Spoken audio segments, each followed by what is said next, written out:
কুমিল্লায় চলতি বছরে শিক্ষা বোর্ডের বণ্টন করা এসএসসি পরীক্ষার বিজ্ঞান বিভাগের খাতা দশম শ্রেণীর এক শিক্ষার্থীকে দিয়ে মূল্যায়ন করানোর অভিযোগ উঠেছে পরীক্ষকের বিরুদ্ধে।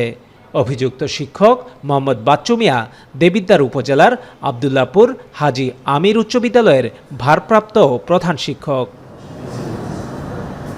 সামাজিক যোগাযোগ মাধ্যমে ছড়িয়ে পড়া একটি ভিডিওতে দেখা যায় শ্রেণীকক্ষের বেঞ্চে বসে সদ্য সমাপ্ত এসএসসি পরীক্ষার বিজ্ঞান বিভাগের উত্তরপত্র মূল্যায়ন করছে দশম শ্রেণীর শিক্ষার্থী মেহেদী হাসান। এ সময় তার পাশে উত্তরপত্রের আরও কয়েকটি স্তূপ রাখা ছিল।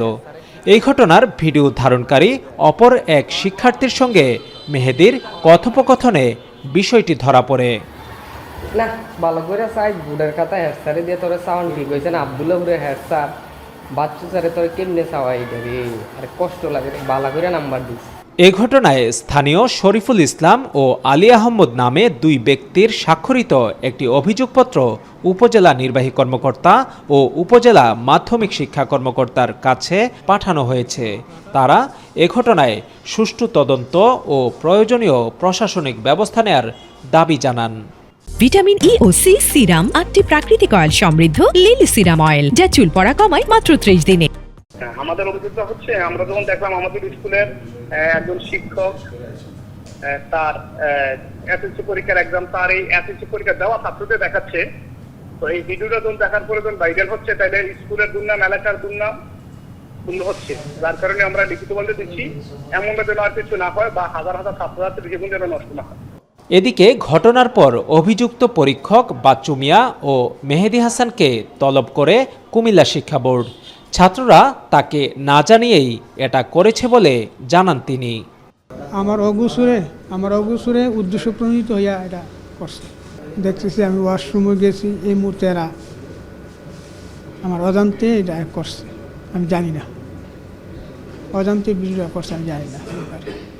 এই শিক্ষকের কাছে থাকা সকল খাতা বোর্ড অন্য শিক্ষকের মাধ্যমে মূল্যায়ন করবে। এছাড়া তার বিরুদ্ধে বিভাগীয় ব্যবস্থা গ্রহণ করার কথাও জানান পরীক্ষা নিয়ন্ত্রক।